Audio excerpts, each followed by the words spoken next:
Let's go to Tom in Dallas, Texas. Tom, you're on the Ken Coleman Show. Hey, Ken, how are you? Tom, I'm living the dream. What are you doing? I'm doing all right. Thank you so much for listening here to me today. I really need your advice. I'm a 40-year-old physician. Been a physician for about 10 years now on my own. And, I've been in multiple different practice situations, and I'm just coming around to, find out that medicine is just not for me. But I don't know how to get out of this, even if I can. I'm married. I have 2 kids. But I'm just so not happy, and I don't know what to do. Okay. Well, first of all, dude, I am so freaking proud of you. Thank you. It's hard to talk about this. I know it is. I knew that. And you knew why I was telling you I was proud of you. I didn't have to say anything else. It's not easy for a doctor, and a successful one at that, to call a national show and go, medicine isn't for me, Ken, help. Let me tell you something. Today is a big step in what is going to be a fabulous rest of your life story. I'm so freaking proud of you. So there we go. Now, thank you. I don't buy it, Tom, not because I think you're lying, but because I've just done enough of these calls. I don't buy that you don't have an idea or two. If I'm wrong, that's okay, and we'll walk through my classic sweet spot exercise, and I'll pull out information, and then I'll find the clues, and then you'll go, yep, that's it, because I never have the answers, Tom. Never one time on this show has someone called me and I went, I'll tell you what you were born to do because I have a vision. No, I never know, but I can learn, and you've heard me do it, haven't you, Tom?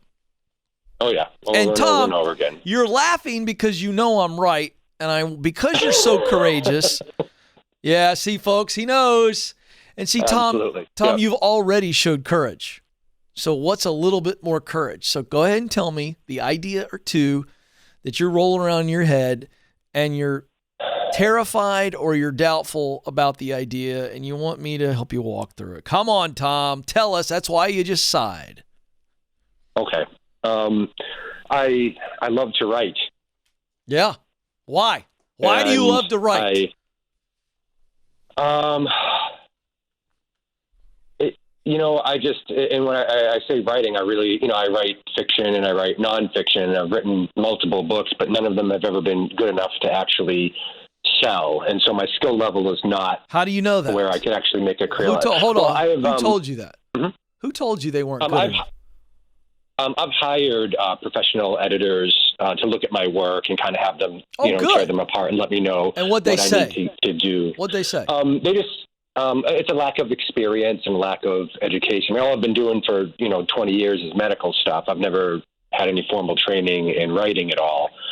And so there's kind of just a skill gap. And I see that when I read really commercially successful books, and then I look at my stuff. I'm like, okay, there's a big difference there. All right. Now, did they tell you to never pick up a pen again, or did they tell you that if you work on this, as is true with most crafts, you can get better?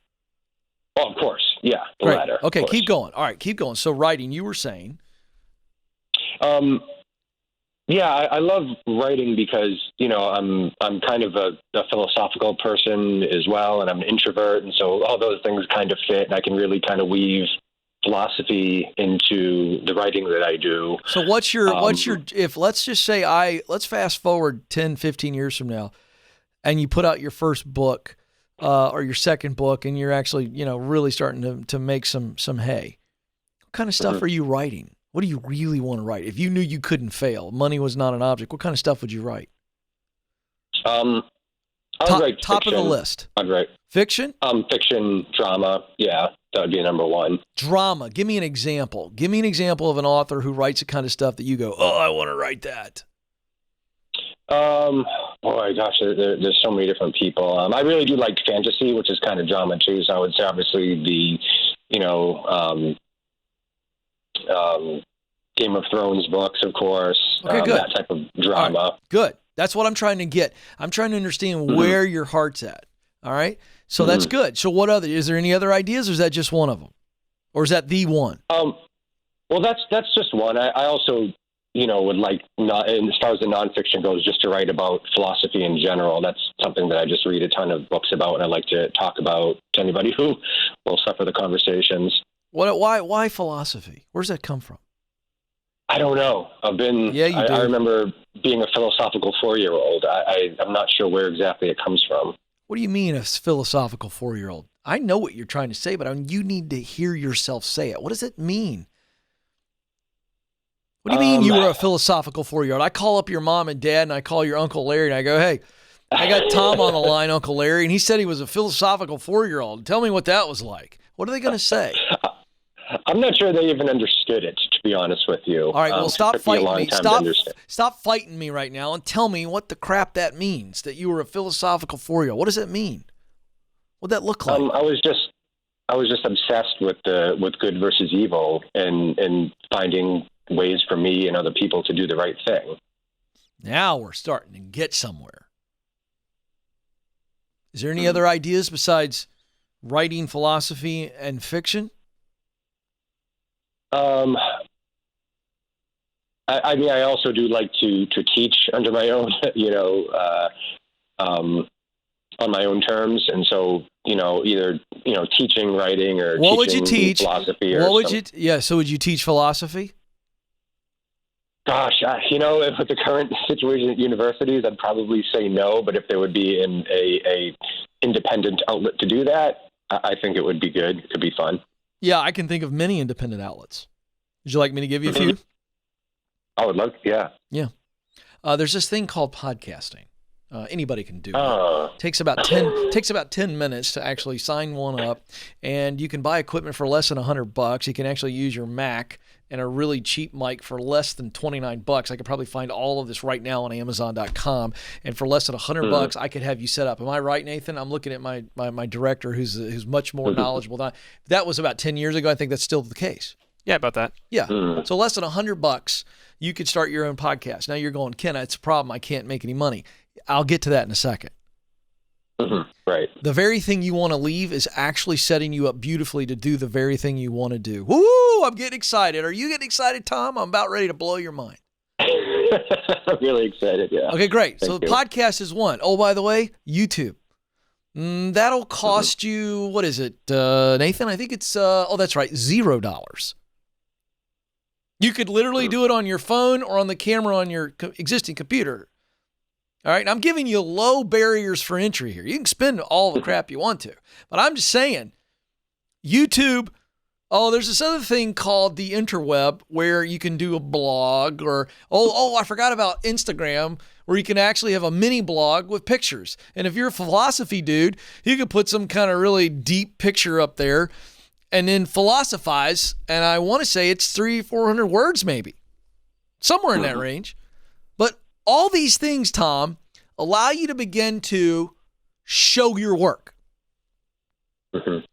And the more you show your work, you get better, right? Because it's the old sharpening of the sword against the stone. And that's just repeated strokes up against the stone. And the knife gets so sharp, it's deadly. All right? And so you can start that now. These are all low barriers for entry that don't cost a huge amount of time or money. And you begin to philosophize.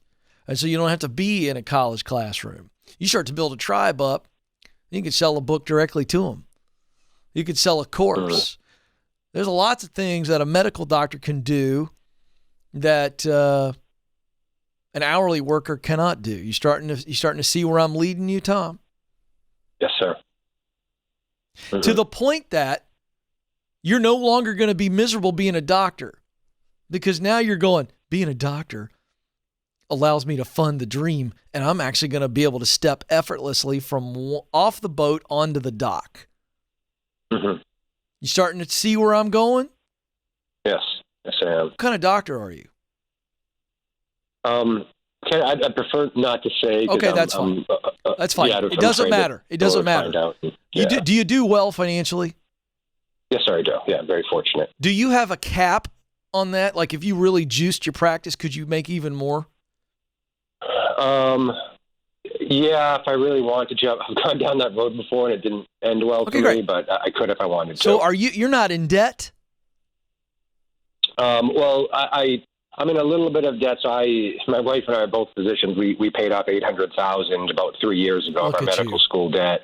Look at you. And then I opened my own practice, and that I had to close that at the end of last year because I couldn't make it work. I'm not a good enough businessman, I guess, to make it work. That's fine, because who cares? I do have a little bit, right? I do have a little bit of debt from that practice. But you can knock that out. You can knock that out. I believe so. No. I know you. I know you can, because you guys paid off $800,000 in med school loans, so you can pay off the debt. Yes or no? For sure.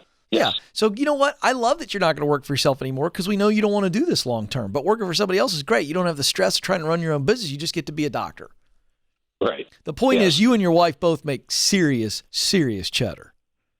Mm-hmm. All right. So you have the funds to be able to do this and fund this thing. This becomes a side hustle. I want you to take a writing course. So I want you to contact Allie Fallon, ALLYFALLON. She's been on my show before. Allie's a writing coach. I think she's one of the best writing coaches there is.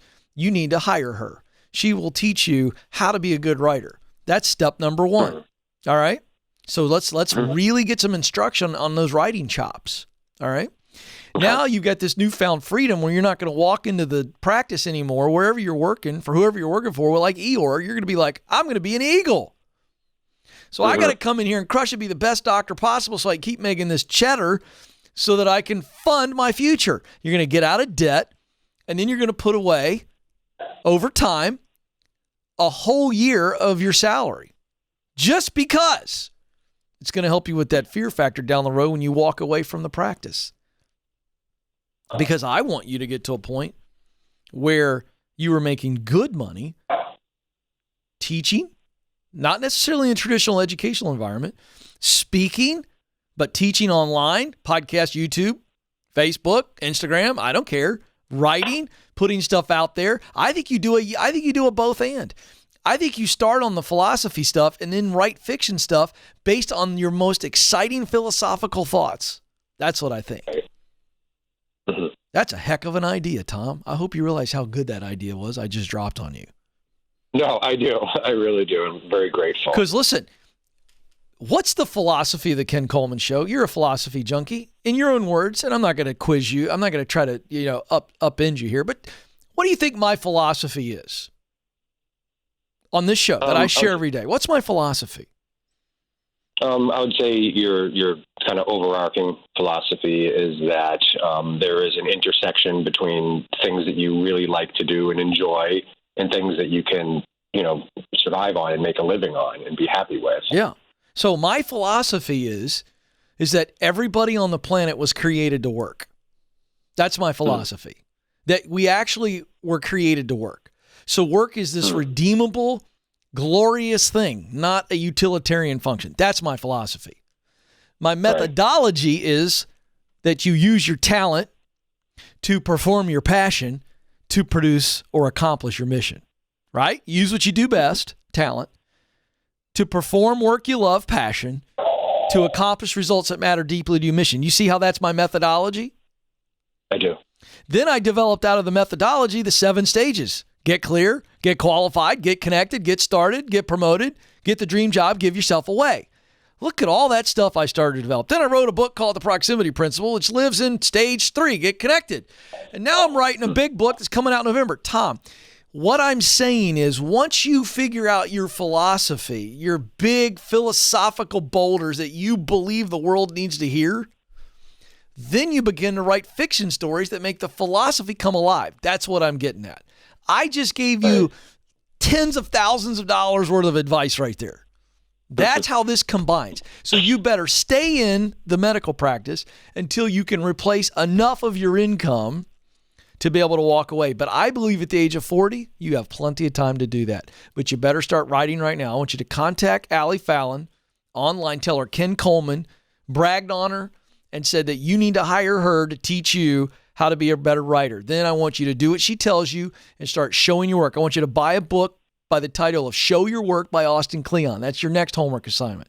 Read it and start doing it. And then, Tom, I want you to come to Nashville one day and surprise me in the lobby of Ramsey Solutions when I come out during a break, and I want you to tell me what you've done and what you're doing. You hear me? Oh, God, that'd be a great day. Yes. It's going to happen. I'm proud of you, Tom. Yes. All right, Thank man. you so much. You bet it. I really appreciate it. Have a great day. You too.